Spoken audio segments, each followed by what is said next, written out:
Hello, and thanks for joining us on this Wednesday. I'm Jurnee Taylor. Let's take a look at your headlines this afternoon. The Sheridan School District is investigating an overnight threat made to the high school. We'll have a closer look at what the school is doing for parents and students today.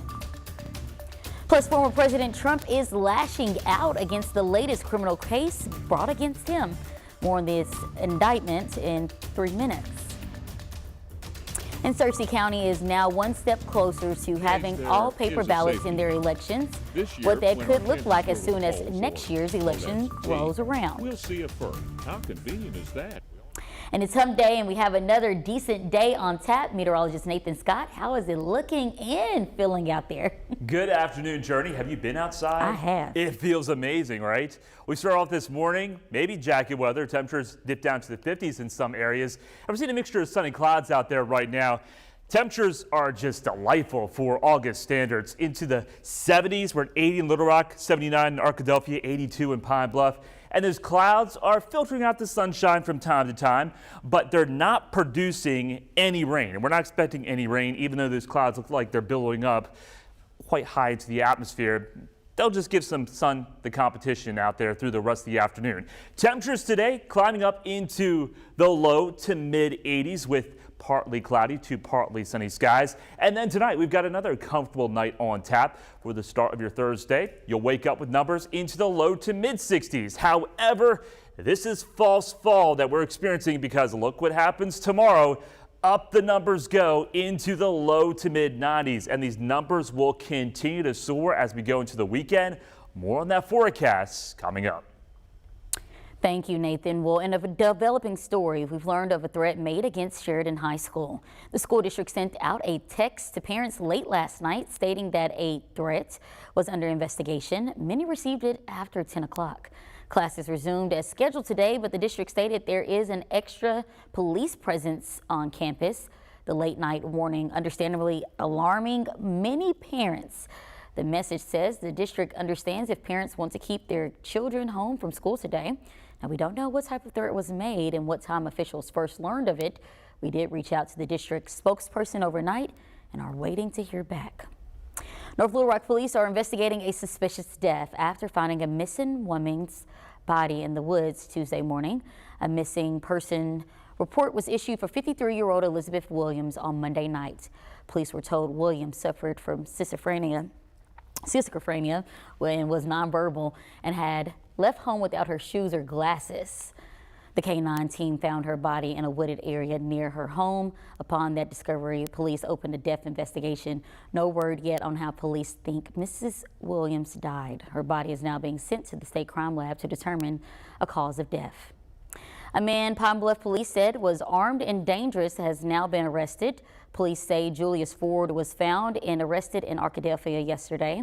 Ford is the third person arrested after a man was killed Saturday in the parking lot of the Dollar Tree on East Harding. Records show Javrion McGowan and Gregory McGowan were booked into jail on Monday, both facing murder charges.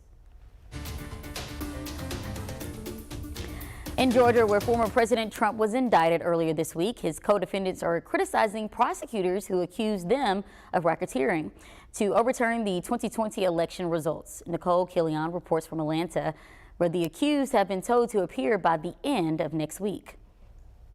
Just hours after Fulton County District Attorney Fani Willis announced charges against former President Donald Trump and 18 others for their alleged efforts to overturn the 2020 election in Georgia, it is now the duty of my office to prove these charges in the indictment beyond a reasonable doubt at trial. Trump said in a social media post he'll hold a news conference next Monday that will be a complete exoneration, and he repeated false claims of election fraud in Georgia.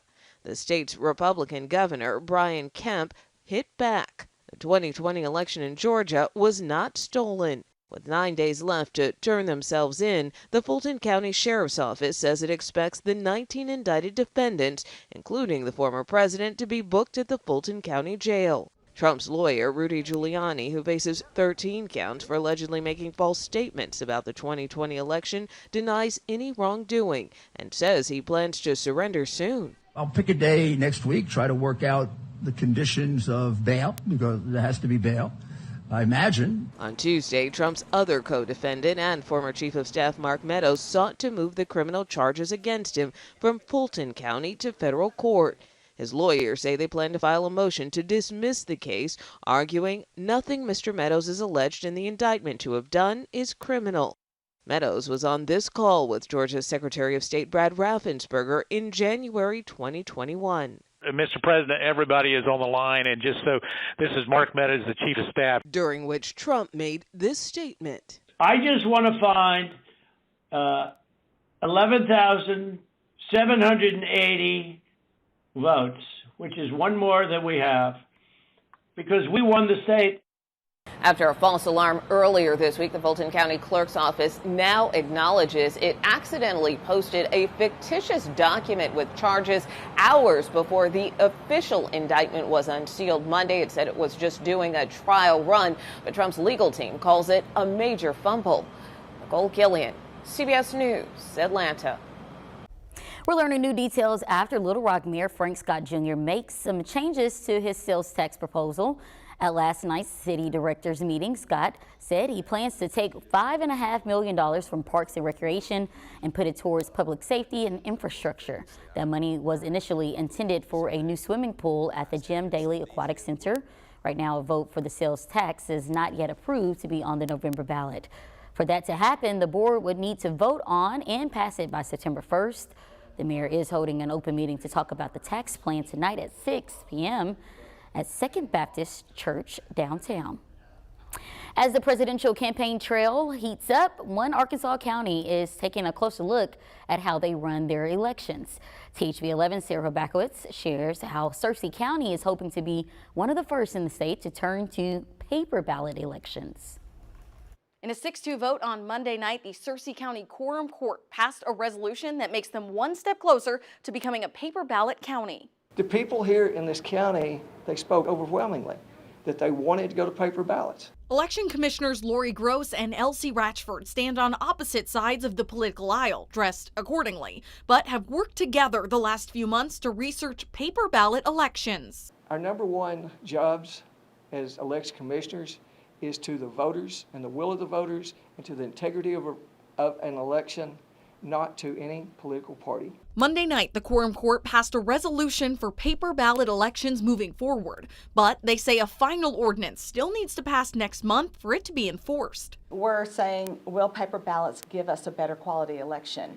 Will it give us the ability to audit our election and know that it was counted correctly? However, former state and Pulaski County Election Commissioner Susan Inman says the electronic machines can be trusted. It's the mistrust that somebody's imagined because they don't understand what goes into preparing and testing the equipment. And that human error can also be a factor. If the observer looks away for a second and they forget to make a mark, you're not going to get an accurate number. If the Searcy County ordinance passes, votes would still have to be run through a machine within 24 hours after polls close. Only then would a hand count begin. It won't be a certified count, but it'll be a preliminary count. And then we have enough time the next day and count the ballots. Reporting in Searcy County, Sarah Horbakowitz, THV 11 News. The Quorum Court plans to vote on the paper ballot ordinance on September 11th. Recovery efforts are still underway in Maui. A look at Biden's plans to visit the island after devastating wildfires. And as families hit the beach this summer, rip currents can be deadly. After the break, what you need to know to keep yourself safe in the water. Nathan? We're seeing a mix of sunny clouds out there for our Wednesday afternoon, but it is feeling good. We've got low humidity, temperatures just delightful for August. However, it's all about to come to an end. I'll have more on what you can expect for the next several days next.